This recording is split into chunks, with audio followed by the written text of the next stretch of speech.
Okay, I'm already laughing because I'm just looking at the stuff I've got to do. I'm already talking too fast. Okay, calm down.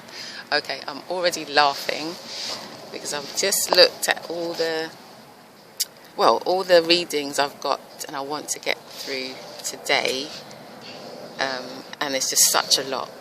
So I was doing some research yesterday and I just thought, wow, this is stuff that, you know, I'd really like to get out there. So let's just see how it goes. So I will say today would be about the I think a misnomer, the Jacobites, because when they were first sort of established, not in terms of a necessary establishment, they were just called Jacobians, and then post William of Orange, which was just after King Charles I was murdered, so just after King Charles I was murdered, then Cromwell came in, and then I think a few years later, because Cromwell was just called a protectorate, I think they hoped that following murdering King Charles, who was the son of King James, I think they hoped that they could form a type of a leadership, or not a monarchy, but a high leadership, or a sort of you know, a kind of a, I don't know, kind of a legacy maybe of leadership. Obviously not like royal, but they probably hoped to be able to start some kind of a type of rulership with Cromwell. But I don't think, I think it was a spiritual thing. I don't think they were really able to. So they had to sort of resort back to the monarchy. And that is when William of Orange came over, I think from Holland or somewhere. But then he did marry King James, the first of England and the sixth of Scotland's granddaughter, I think. So that kind of gave him a precedent to take up the throne. So really from King William, so William of Orange, who wasn't actually native to here, England, they begin to be called the Jacobites, and then I think in the next century, which was the 17th century, that's when all of the sort of civil wars began, because to be honest with you, it was a complete usurpation of the throne. To this day, it's a shock to me how they even managed to get King Charles, and just the whole thing around it. So I might do a few videos on this, and even this one, I've got so much to get through that I doubt I'll be able to do it in one video, but yeah. Anyway, so I just wanted to preempt what I'm saying with just a visual of the people that I'm talking about, because we're given a wrong picture in our educational systems and in the museums, most of them, some of them not, some of them do present real pictures of what our kings, well, some of our kings actually look like. So this is King James. Make sure you can see it. So you can see there that he's clearly Asiatic. That's King James, and that is from the National Portrait Gallery. So that is how he's seen in the National Portrait Gallery here. And I believe this is what he looked like as a child. So again, you can see clearly that he's Asiatic. So I'm just going to go through these and just sort of just give you a little bit of a texture of where I'm coming from. This is King George III. So when they say, oh, the madness of King George, he was not at all mad. There were just some issues that he was going through. So in the Americas, I mean, he looks a lot like my brother. In the Americas, as I say, the Jacobites were pretending to be the Jacobians. So some of the Jacobites were actually those who were tussling against the real Jacobians in the Civil War. And also then, I'll probably go into this in another video, it's quite in-depth stuff, but there was an accusation by those who usurped the throne of King Charles that they were using a Roman Catholic premise in their leadership too much, which actually turned out to be a kind of it was like a double a double conceit, if you like, because it really turned out the other way around, because they were the ones who, after deposing the kings for using the Catholic religion, whilst at the same time most of our kings prior to that were trying to, as you can see if you read the Constitution 1215 by King John, they were actually trying to limit papal power. So to accuse the kings of using the Roman ideology of Christianity too much and then deposing them is definitely not what happened, because what happened after William of Orange took over was we had a lot more of this sort of sheriffs, and sheriffs come from the word shire-reeve, which is a Catholic, a Roman thing. So when the Romans came here, they established sheriffs and counties, where we had boroughs and parishes and constables. So that was our common law. So anyway, yeah, so it's a long and very sort of convoluted thing, but I feel I haven't really read anybody or watched anybody that's kind of put in the real context of what was going on together. So when I was reading this yesterday, like I said, I just wanted to see if I could present it in a sort of catchable way. But like I said, looking at how much I've got to go through, I'll be quite surprised if I do it in any way that's sort of holistically comprehensible. But anyway, I'll give it a go. This is, I think, Bonnie Prince Charlie, the guy they call Bonnie Prince Charlie, and you can see it's nothing like the one that they keep showing us. He actually is Bonnie, and you can see from his face shape, that's an Asiatic face shape. So when you try to superimpose different features on that type of face shape, it immediately looks fake. So, if you want to go and check up what they, present to us as being Bonnie Prince Charlie, you can see that this is the original. It's much, the clothes, that obviously the clothing they usually keep, but then what they usually do obviously is just change the face. But you can see most times when they just change the face that it's not in the same quality and artistic prowess in terms of the painting quality as the original. So, go check for yourself who they say Bonnie Prince Charlie is. The clothes will look very well painted and the face will just look like, a good 10-year-old painted it. Anyway, and that is one of the ancient family crests from here in England. I'm not too sure what appellation that would be. This is called the Bristol Psalter. So this is a picture of King David in the middle, and this is, I assume, somewhere in Bristol. So this is, I think there were a number of different paintings on this particular church wall. Anyway, that's King David in the middle and some of his mighty men. I hope it's not going to rain. If it does, I'm going to have to cut short. And this is the first Earl of Clare, Sir John Holles. As you can see, clearly Asiatic. It is actually raining now, so I'm just going to go through these. I might have to stop after this. No, it's raining already. This is just, I'm not too sure who this is, but this is a bust. I'm going to have to go through this quickly. It's totally raining now.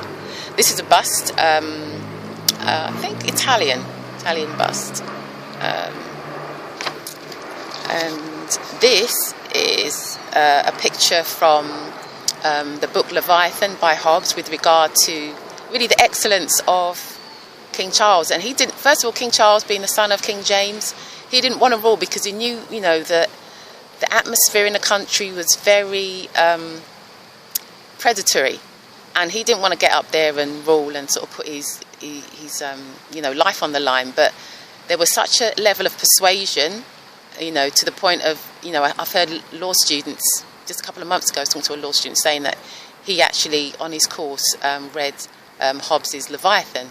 So, this was written back in, the 1600s, with regard to King Charles, to persuade him to lead. So how can a whole nation get to the point where somebody's writing a book that's become so famous, talking about, how honourable a man he is, and can you please take up the rulership on this land, and then, have his head chopped off? It doesn't make sense. It was a complete coup. And to this day, I think people somehow need to get together and get charges put together for this thing, because it was a heinous act. Anyway, so again, as you can see, that guy looks like my uncle. He's even got the same sort of smile as my uncle, sort of half smile, sort of sad half smile. Yeah, you can see. So I just want to give you a bit of a backdrop to who I'm talking about when I start to go into this, if I can. I don't know if I'll do it today. This is another family crest of a family here at England. Again, clearly Asiatic. And this is, oh, we can't really see her face. Yeah, okay, there you go. This is one of the Sibyls, but she's a Roman Sibyl, like a Caesar, a Sibyl, and her name is Julia. And then, yeah, that's another one. King George the Third. That's King George the Third. And this is just another. I think it's a Roman bust. He looks a lot like Cillian Murphy. I just thought, you know, that whole Irish connection with the Jamaican people. Yeah, it looks so much like Cillian Murphy. Anyway, so that's just a backdrop to, you know, I'm not saying everybody who was king here was Asiatic. That's not what I'm saying. But I'm saying that we didn't care about the tone of your skin back then. But I just find it very disingenuous these days that there's such an effort made to try to pretend that we weren't all types of skin tone and not colour tone, because colour means you don't exist. You know, we came in all tones. You know, we cared just about honour. If you were an honourable man and woman, you know, take up a chair. Let's get some stuff done. So we need to get back to that. Anyway, so let me dive straight in and see how I get on. So basically, I was just reading through some books. I was doing some, I can't remember what I was doing yesterday, doing some paperwork. And I just thought, wow, there's just so much stuff here. Let me see if I can get through it. So what I'm going to do is the first book I'm going to go through, because I was thinking usually before I had, you know, with doing this, I would just sort of probably file it away and, you know, just sort of, I think, oh, that was nice to read, but I thought, okay, let me try to see if I can get this out. Anyway, so the first one I'm going to go through is this book, which is obviously, it's not its original packaging because it's a very old book. It's long titled Memoirs of the Secret Services of John Macky, Esquire, during the reigns of King William, Queen Anne and King George I, including also the true secret history of the rise, promotions and of the English and Scots nobility, officers, civil, military and naval. So this was a sort of a piece, a book that was commissioned by, I think, Queen Charlotte Sophia, and then the progress of it was overseen by, I think, Queen Charlotte Sophia, who was so the King George II, no, yeah, King George the Third, yeah, King George II, I think. King George or something anyway, was married. The one I just showed you was the husband of Queen Charlotte Sophia. So yeah, so it was under the direction of Her Royal Highness Princess Sophia, so it just says there, under the direction of Her Royal Highness Princess Sophia, who's daughter of Queen Sophia. So I'm just going to whip through. So literally, basically, what they wanted, they kind of commissioned somebody to make a quick note of what those who were being deported after the Civil War looked like. And I think it was on purpose. As I say, you know, it's very disingenuous to tell all of us, you know, that, yo, you're just from Africa, you're just from, you know, the West Indies, wherever that's supposed to be, you know, and you've just landed here. No, a good fair few of us founded here and then were, you know, nobbled out around about between, actually it was over a long period, but the meat of us went sort of in between the 16th century and the 18th century. It was just like, you know, we were just sort of, they called them the transportations, so we were moved. But if I get to the next book, most of the transportations, actually no, what I'm talking about, lots of the transportations are in here. So let me just crack on and see what I can get through. There's a brilliant quote here. I don't know if I'll be able to quickly get to it. I don't know if I've highlighted it, which kind of sets the scene for what was happening. Obviously, at the time, nobody was really aware that this was going to be like the ultimate gameplay for some of these sort of nefarious characters. So this quote kind of from the same book, obviously, this quote kind of says it all for me. So it says, "The ages to come," says he, so this is page XX of this Secret Services by John Macky. "The ages to come," says he, "will hardly believe that in England there should be found one single Protestant Jacobite at this time of day, and the reformed nations abroad are at a loss what to make of that unaccountable species of men." So that tells you that whoever left a hole, so that whoever remained no longer looked like them if they were an unaccountable species of men. That's my opinion. So and it goes further. So obviously I'm going to give you evidence to show that, you know, many of those who left these shores way back in the day, not only as I've shown you in some of those pictures earlier, were, you know, or topped on families on this land, England, you know, but, you know, were noblemen at the point of them being transported out of the country. So I'm just going to go through all of the sections here that I have highlighted. So here you go. So Charles, Duke of Somerset, Master of the House, and it has a lot of detail about him, and then it gives what that particular nobleman looked like. So, a very black complexion, a lover of music and poetry, of good judgment. So, a very black complexion. John, Duke of Buckinghamshire and Lord Privy Seal, description, of a brown complexion. Then we have Daniel, Earl of Nottingham, Secretary of State. Manners very formal, a tall, thin, very black man, like a Spaniard or Jew. And obviously back then, you know, you had the Moors, so you had the Moriscos and the Moranos. So the Moriscos were the Jewish, well, not the Jewish, they were the Hebrew Moors, and the Moranos were the Christian as such, like those who believed in Yeshu, were the Morano Moors.